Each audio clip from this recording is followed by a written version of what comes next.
So I just wanted to do a quick overview. I know, some of you are already familiar with some of these programs, but I don't know if I've talked to most of you, maybe just a couple of you about them. So maybe this is new for a lot of you guys as well. The state offers, they're traditionally called voucher programs. One is kind of there's three different programs we're looking at that run through the state NCSEAA, which is North Carolina. Oh man, I always forget that one. I'll come back to it. I know what all those letters stand for, but I can't remember right now. The Opportunity Scholarship is a traditional voucher, right? This is for public school attendance. It's for tuition only. You're only eligible if you had it last year, or if you have a child who is turning 5 between last September 1st of 2020 and August 31st of this year. All right, so that's $4,200 or up to $4,200, I believe, that can be put towards tuition and fees at a private school. It's a lottery system, so applying doesn't get you the award. You still go into a lottery. And so that is a big help if you apply. I think some of you said that you have 4-year-olds, like if they're 5 before August 31st, this is the year you want to apply for that. The only thing you need, I don't even think you need an IEP that first year in kindergarten, do you? Yeah. So most of these problems, we're going to be talking about IEPs, individual education plans, that you have to procure through your school system. If you have that rising kindergartner, though, you don't have to worry about it for the Opportunity Scholarship. The second program is called Disability Grant. It is up to $8,000 a year. One last thing, the Opportunity Scholarship is also income-based. It's not, I think there's some income parameters as well.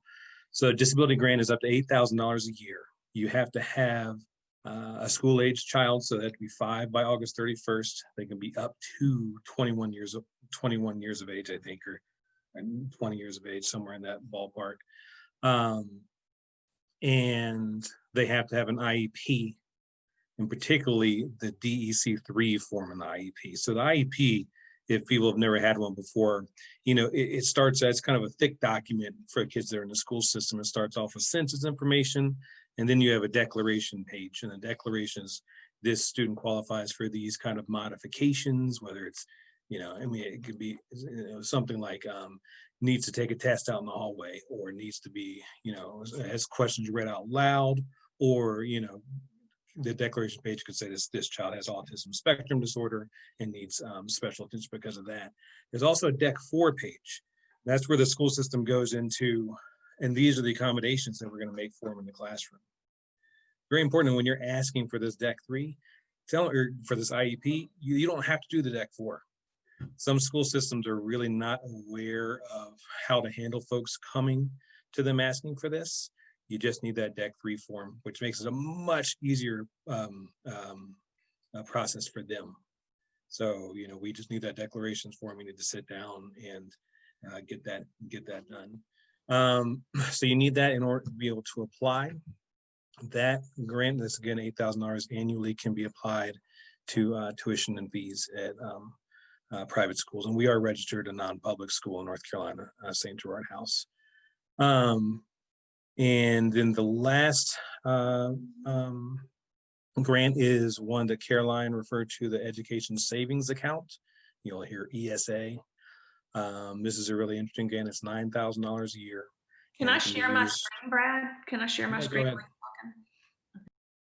Do you have like a list of what it can be used for?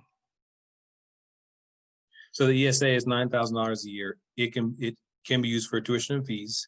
It can also be used for speech therapy, occupational therapy. It can be used for adaptive technology.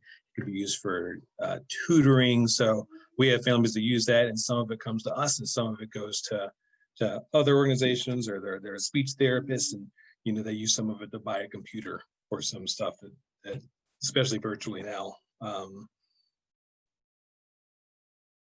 that is becoming more and more necessary, at least for little spurts of time. So what Caroline has pulled up is the requirements for each of them. And this is all available in NCSEAA. Here it is, North Carolina State Education Assistance Authority. They have a website that's pretty clear about what you need to, how you're going to be eligible, as well as the processes for applying. Both the disability grant and the ESA, you need that IEP, the DEC 3 form from the school system saying that your child needs these services. The way to do that, just a word about that, because we've been working for families now for the last 2 years. And it's often the case that, so they want you to reach out to your local school, whatever school that your child is zoned for.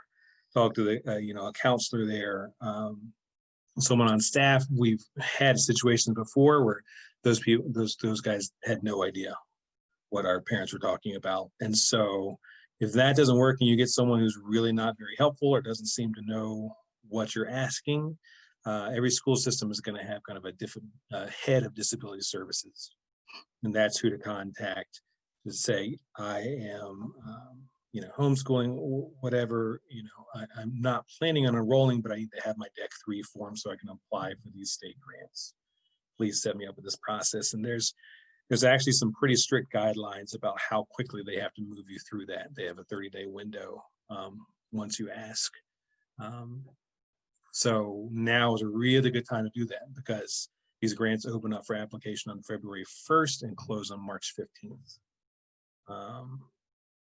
I'm not sure how they're doing that given the state of things right now, but you get some interesting information on that, please reach out and let us know. So that's all I have. That's a lot. And there's a few more things probably to go through, but I'll just send it back to Caroline and see if she has anything to add.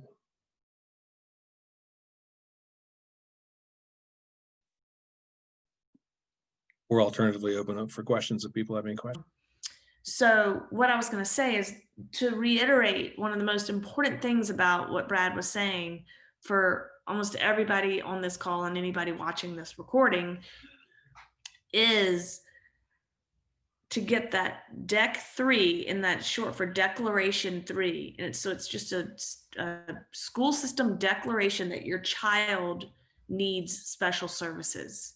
You don't need to go into a full IEP, but that's the one document that you need to require from your school system. And it's called a DEC DEC 3. And you need to all call your home school system, even if you're homeschooling your child. You call your home school system, or if your child was at a charter school, that charter school probably would have that as well if they did an IEP on them. And so that one document is your ticket to apply for these grants, the 2 disabilities grant and the education savings account. And without that ticket, you cannot apply for this. And then you have to wait a whole nother year and you've missed out on an opportunity, because a lot of people meet the criteria for both the disabilities grant and the education savings account, which would allow you to have, Brad, correct me, like $9,000 a year for one of them, and up to $17,000. And those 2 are also based on lottery. I didn't mention that as well. But they are based on lottery, but once you get it, you automatically have the ability to renew every year without having to go back through the lottery system. And that's a really important point. You can choose to renew it every year, and it's free money coming at you to help pay for any education expenses. So they're a little bit different in that the disability grant is all of this money goes into a virtual class wallet. And once you have the money in that wallet, you can spend it on eligible expenses. And the wallet is designed, like St. Gerard House is an approved source for that. So my daughter's class wallet, when I go in to make a payment, it allows me to choose St. Gerard House because they're an approved school, or Immaculata Catholic School, or Carolina Day, or any other school that's a non-public school that's part of the system. And there's hundreds of them across the state that you can choose from. But the disability grant pretty much goes to pay for tuition at a non-public school. And there's not a lot of flexibility in that, but it's very useful. The education savings account, which is this one here, it can pay for a lot of different things. It can pay for tuition as well as speech therapy, occupational therapy. It can pay for supplies that you need for your child's support. Like if they need an iPad or if they need other electronic devices, the education savings account can pay for that. And that's $9,000 a year that you get towards that. So you can buy, if you're homeschooling, you can buy textbooks and materials, teaching materials, and they have a huge list of approved materials that are available for that. So it's a great system. This system is funded for many years to come. So no matter politically what happens with this right now, I think it's a safe, secure system for at least a few years. And it's worth everybody's time to apply. What other questions might you guys have? Roberta, did I explain that well, how you're able to spend the money? Yeah. Money does not come to you directly. It goes into this virtual wallet, and then you're able to. The virtual wallet also has a very specific list of materials. It also tells you how to get reimbursed for Amazon purchases. So if you happen to order educational items through Amazon, you can upload your receipts and get reimbursed from your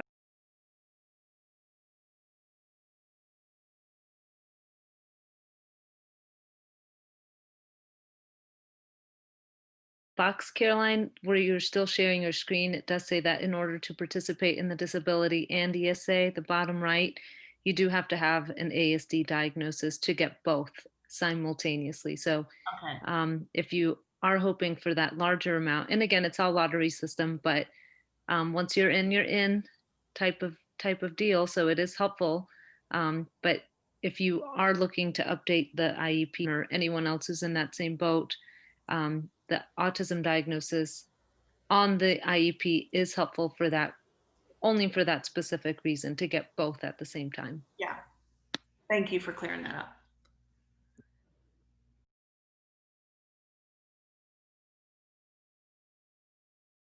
So you can still call your local school district if he were, if you guys were to plan on sending him, that's the district. And I think Brad mentioned that they technically have 30 days to get you an appointment after your first phone call. And it's your right for them to do that IEP for you. I mean, that's by law, they have to do that for you. You really aren't looking to place him in their school. You're just looking for them to do an IEP so that you can get a DEC 3. And that is, they're going to probably be more eager to do that than doing a full IEP to place him in services. Okay. Yeah, because if you just call and ask for an IEP, they're going to immediately start enrollment paperwork. They're going to ask you a million questions. It's going to overwhelm you thinking that they think you're trying to enroll. And then it's just easier to be upfront and no pretending, like, we just need this for a grant, and they know what it is. But also don't let them blow you off, because by law, they have to do it for you. And don't wait a day. Don't wait a day for it. We have other parents, in my experience, who are very persistent, and they get that DEC 3. And once you have the DEC 3 and the other little documents that you have to upload, I think it took me and one parent 30 minutes to fill out all 3 applications. I mean, it was, and you have that entire window. So before, it was first come, first serve. So the applications would open on February 1st, and people were there at their computer at midnight, trying to get in. And now you have the entire window. So if there's, you're still getting back and forth with the school and it's March 1st, don't worry. You still have those days to apply. And it's literally just like a 30-minute, 1 hour at the max.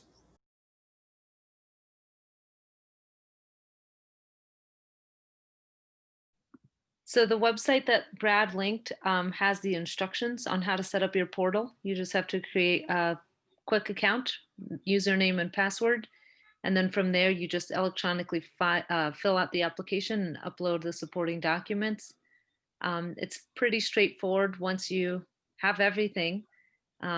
It's not a very it's very User-friendly. simple. Yeah, almost like too simple, where you're like, did I do this right? You know, what am I missing? But once you have a portal, it'll give you like a green light or a red, you know, X if you're missing something. And they'll email you. They'll say you didn't upload this correctly, or we're missing this. So they're Yeah, good there's at, a checklist and it's red if you didn't have it. yeah, you'll get a red X if you didn't do it right. But it almost is so simple that you'll wonder, like, was that it? And yeah, it's very simple. To on the class wallet, that's only with the ESA program. Guys, for tuning in. We'll see you next month.